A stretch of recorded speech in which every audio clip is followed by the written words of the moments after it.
Hi, I'm Rich Booker, and welcome to the Rich Booker Show, real local news and political talk on the Radnor Mainline TV network.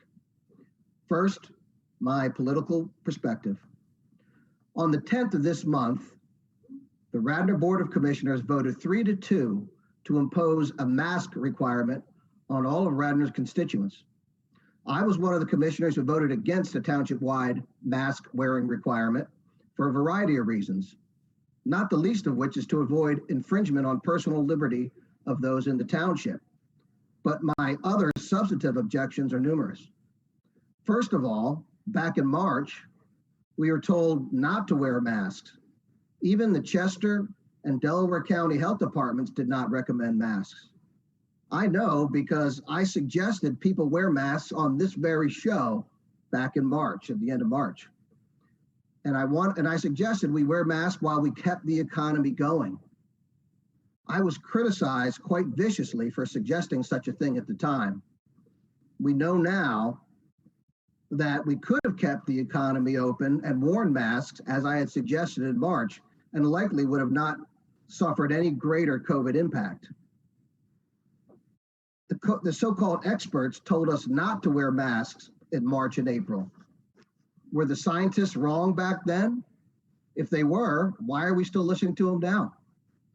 Were they lying back then? If so, why would we allow the so-called professional scientists to lie to us and still listen to them when they are supposedly telling us the truth now?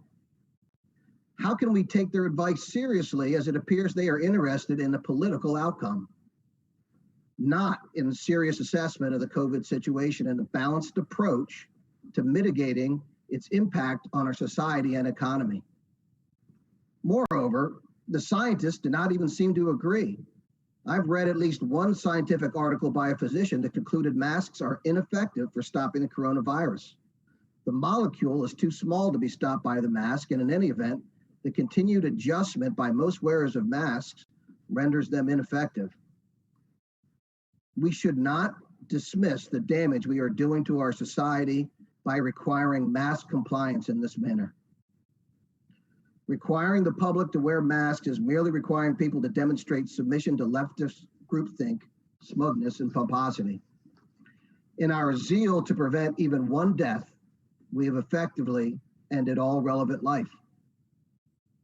We must stop with the virtue signaling at the expense of our economy and of the general health of our community. The damage we are doing to our children, to our collective mental and physical health, as well as to our economic future, are devastating. No matter what your politics, keeping our economy shut down and imposing a dystopic Twilight Zone type mask wearing requirement on all of our society in order to cause unhappiness and dissatisfaction calculated to defeat the re-election of President Trump is wrong. Those using this crisis as a means to a political end are reprehensible and should not be tolerated. And that's my political perspective. Thank you for listening. Today, I have with me on the show as my guest, Ms. Dasha Pruett. Dasha Pruett is a candidate for U.S. House of Representatives, 5th District, running against the incumbent freshman Democrat.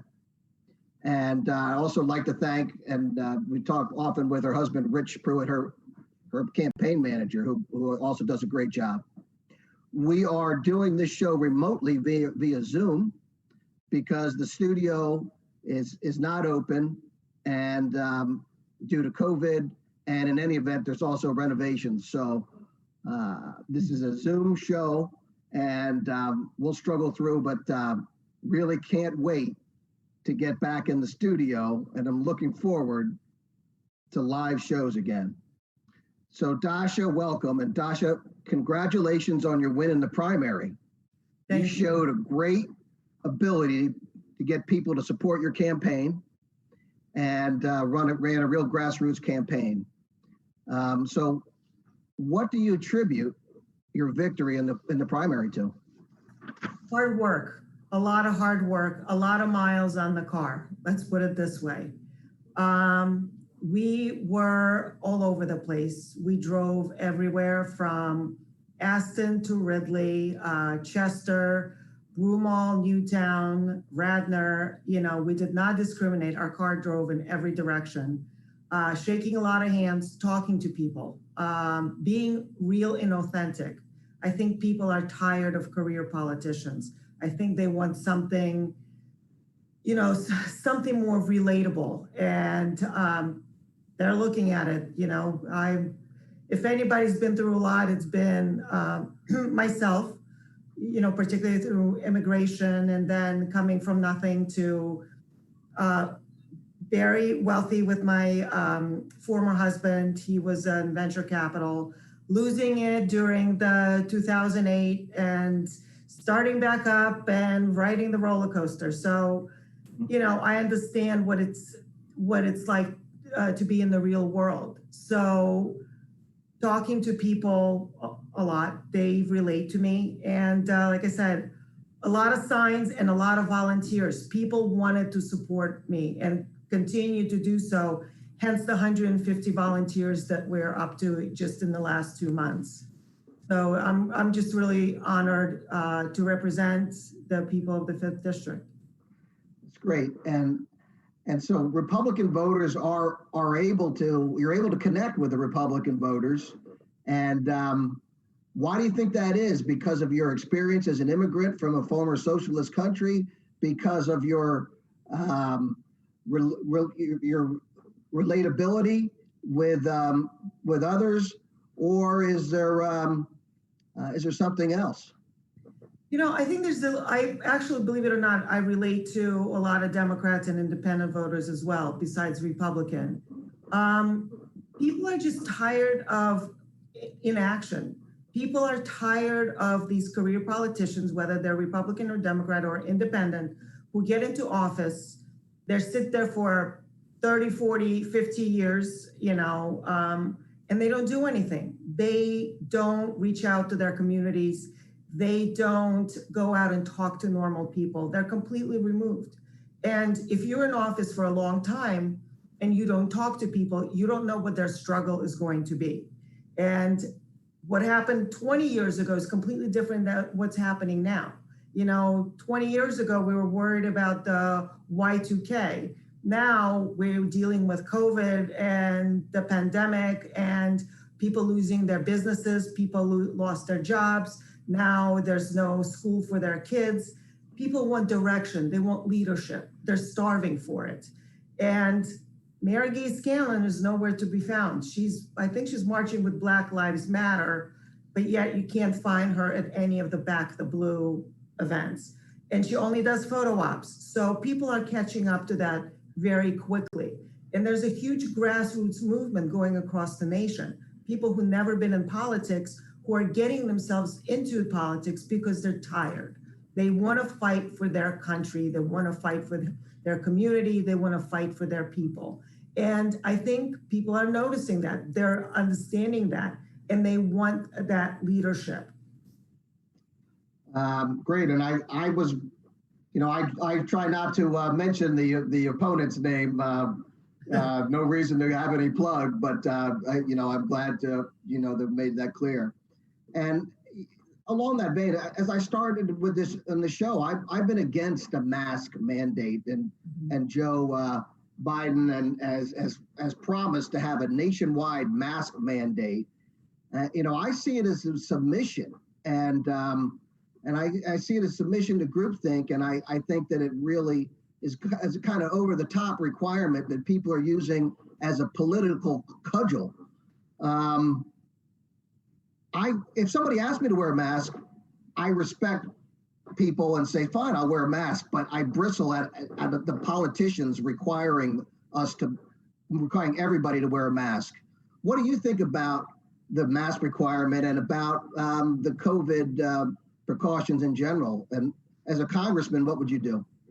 First of all, I think I just wish they would get their story straight. It's every day, sometimes multiple times a day. Things change, the messages change. There's so much confusion. And I love when people say, trust the science or believe in the science. I feel like there is no science behind it. My mother was a doctor of virology in Russia. and she worked in St. Christopher's Hospital here. So, I kind of grew up knowing a little bit about it. I'm no virologist or doctor by any stretch of imagination. But when this whole thing started happening, I asked my mom, I said, Mom, what do you think about this? Even the vaccines and everything else. And she goes, I don't believe any of this. She says, the virus is so small, it can travel through anything. Yeah. That's why there is no antibiotic or antiviral real medication, because it is so small. Mm-hmm. But the masks, first of all, I'm going to give you something to think about. If this virus is so deadly and contagious, and we're supposed to be covering our mouth and nose and everything, and supposed to wear this all the time, and we're sneezing, we're breathing, we're talking, we're spitting into this rag, I call it a face diaper. And where are the hazmat bins in order for us to dispose of them? Right. Same thing with the gloves. Like, there's no rationale. The hazmat is the parking lot at the local Acme. It's just, talk about all of a sudden the environmental issues are not even talked about. How many turtles are swallowing those gloves thinking they're jellyfish or whatever they are? It's like, last year we had the whole straw thing, like straws. Now nobody's even talking about this. There's just absolutely, first this virus would live on the surface, then it does not live on the surface. We must wear gloves, then we have to wear a hazmat suit, it's all over the place. And absolutely. It doesn't make any sense. I am 50 years old. If one more time somebody tells me how to wash my hands, I'm going to lose it. If you don't know that by now, then you have other issues. It's just, the whole thing is just all over the place. We need some kind of leadership. My favorite, I met the most amazing woman last week, Governor of South Dakota, Christy Noem. Noem, yeah. Fantastic. She did not close her state. No. She met for the first 30 days, she met with multiple constitutional attorneys. She met with epidemiologists, she met with virologists, she met with all the doctors, she met with pediatricians, she met with psychologists. She talked with people who deal with, opiate addicts and all of that. She talked to everybody. And she kind of figured out what the bottom line was. And she said, I think in about 50 days, she did about 70 town halls and meetings. And she talked to people and she said, you know what, if it makes you feel better to stay at home, stay at home. If you have a compromised immune system, stay at home, be safe, wear a mask. But it should be up to you. If you're a business and you're worried, then it's up to you to close or not close. We are free-thinking Americans, and we need to, be treated as such. Absolutely.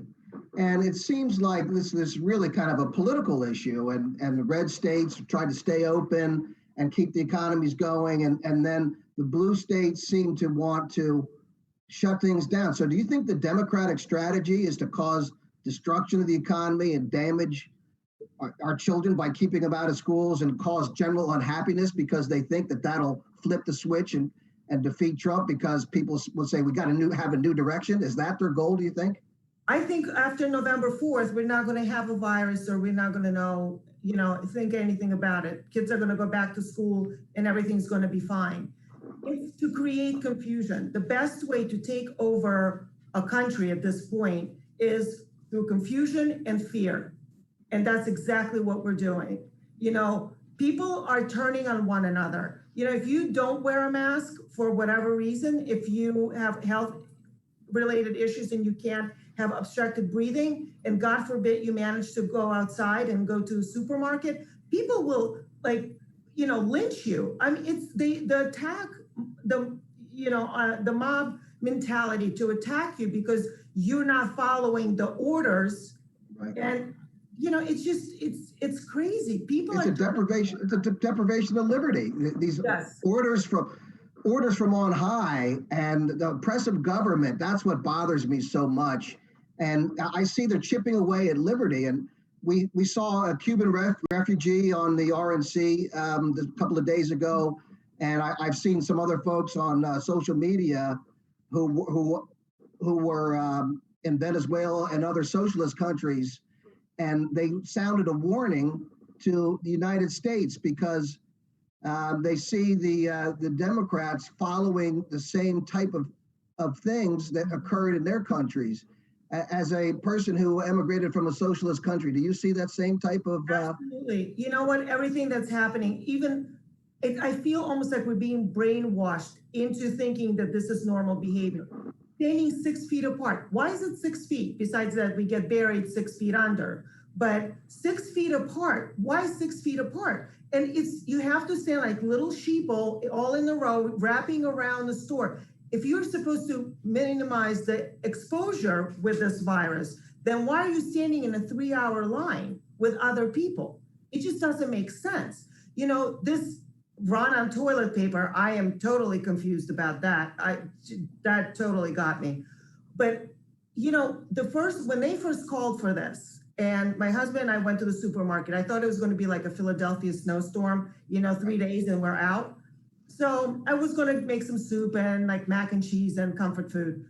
Right. When we got there and walking through the supermarket, and seeing these empty shelves, no bread, no chicken, no eggs, no butter, no milk, I started crying and I couldn't stop because the tears just started rolling. And I started getting like a panic attack. And I said, Rich, you got to get me out of here. I never realized that I had post-traumatic stress disorder growing up in a communist socialist country. Absolutely. I felt the same way to see the shelves empty and people in a panic, because socialism makes people selfish and capitalism makes people generous, really. You see, capitalists give, socialism makes everybody want to take, and we saw a pure example of it. Clear out the shelves.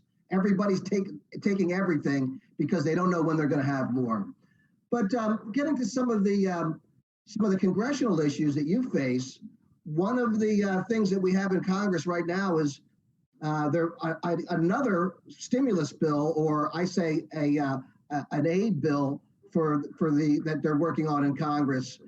What do you think about, should Congress allocate more money to state and local governments as a result of COVID, or was the prior $4 trillion already basically printed? I guess they'll borrow the money at a later time. Is that enough? What do you think about those issues? It's a hard issue. There's no easy answers to that. The more money they print, the more it's going to, at the point we're going, our bread's going to be $50 pretty soon because it devalues the dollar. But on the other hand, my husband is a small business owner. We do wedding photography. Guess where our business right now? Nowhere, because nobody's getting married. So all the weddings that we had on the books are gone. And, so some people really rely on that money. I think they should have done it a little wiser. I think the things that they were doing made absolutely no sense.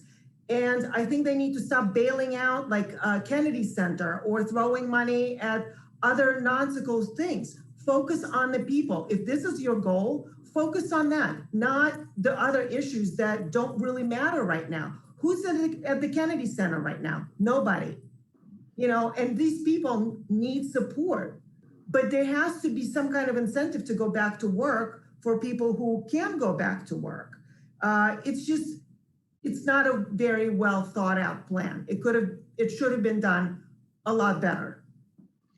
So what I hear you saying is that the extra $600 from the federal government in aid for unemployment actually caused people to be making more money than by staying home than they would if they worked, and that's a disincentive to go back to work, and that's something probably you wouldn't vote for.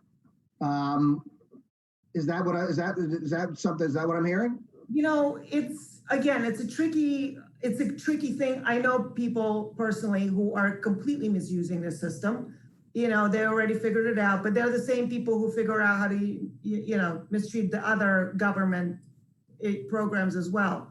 And my heart just goes out to people like my husband who lost their business and there's no income coming in. We have no idea when we're going to restart. And the sad thing is, his business was started in 1932 by his grandfather, right at the end of the Depression. And he was able to start a business during that time. They survived World War II.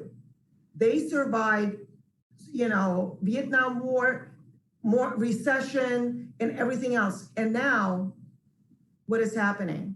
Now that the economy was growing and the people actually were getting married finally, because we saw a huge crash in that as well. And now we can't. You can't operate a business. And then what do you do? If this is something you've done your entire life, what do you do? I mean, luckily for him, he's running my campaign. So, he has stuff to do. I make sure he's busy. But, for everybody else, now with the homeschooling, people who do need to go to work can't go to work because the mother has to sit there with her 4 kids who are from first grade to high school, and she has to figure out how to manage them. And what if you have a child with ADD or child with autism? How do you educate them? So they will need that extra money because they just you got to feed your family somehow. So there's no simple answer, but our government likes to spend money on stupid things like, interesting that they have $2 billion that they waste on printing material that they never use. $2 billion, think about that. So it has to be worked out smarter. And if this is for the people who are unemployed and who need to put food on the table, then focus on that, not some other bailout for somebody else. You mentioned the schools. What do you think as a congresswoman that you would be able to do, if anything, to help alleviate this and to get the schools open so that we can help really restart the economy fully? You know what? Kids need to learn, and all the kids learn differently. If it makes somebody feel better that their child is at home and they're afraid of, this virus and they have vulnerable people in their families and you want to learn remotely, do so. That was already in place. The K through 12 online programs have already been around since forever. It's not something new. I know people who homeschool their kids, in small groups, but you have to have school. On the other hand, though, one thing that the shutdown is going to do, it's going to make parents aware of what their kids are learning, their curriculum, and what they're not learning. So, but kids need to get back to school. They need to socialize. The depression in the younger kids, in the younger generation, is going through the roof. Suicide rates in kids is going through the roof. We can't have that. They need to play. They need to have sports. They need socialization. These things already got rid of, the phones already got rid of the socialization from them because they're texting. They don't know how to talk to one another.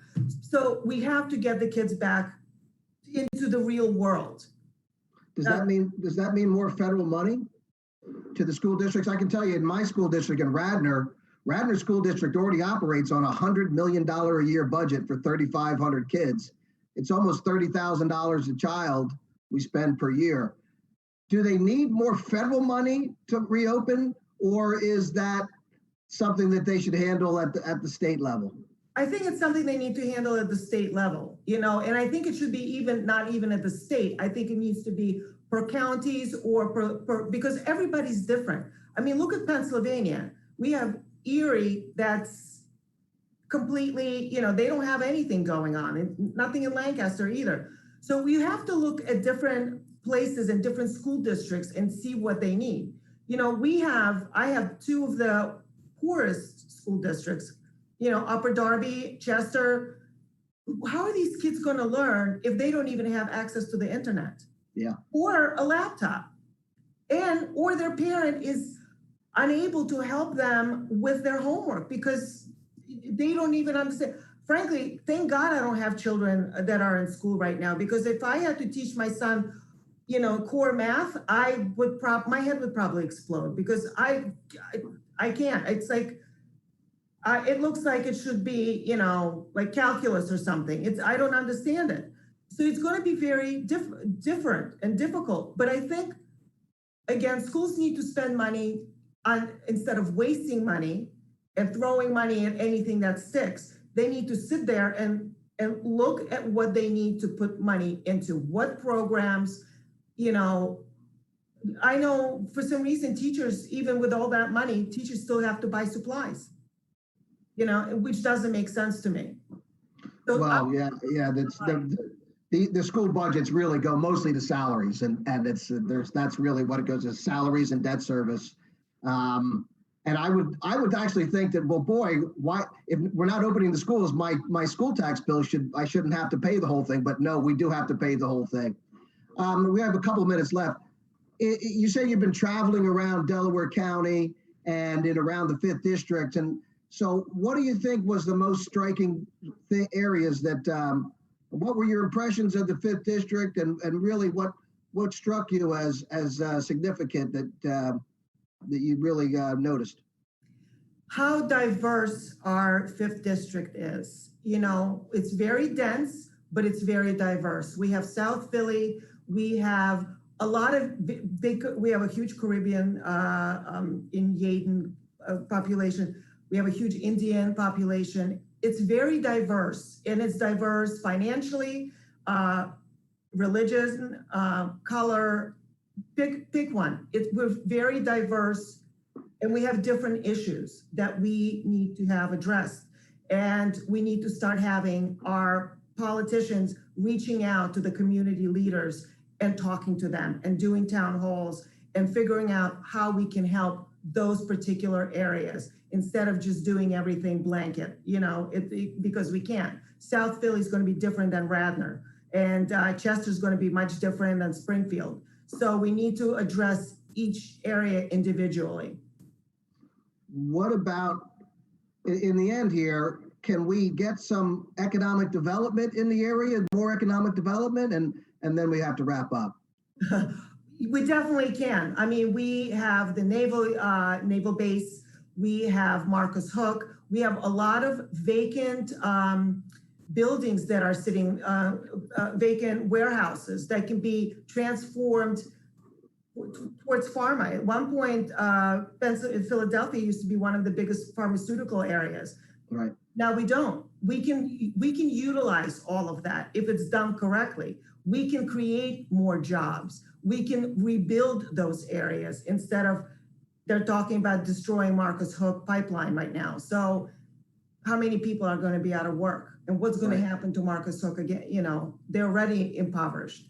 So we need to start working smartly, not just promising, pipe dreams and not doing anything. I agree with you. We really need to maintain our fossil fuel industry, our pipelines, and it's an important part of the economy in Pennsylvania. Well, I'd like to thank you very much, Dasha. Great to see you. Congratulations on your win in the primary, and we hope you win. We're supporting you. We're looking for you to win in this in November, and really appreciate you joining us.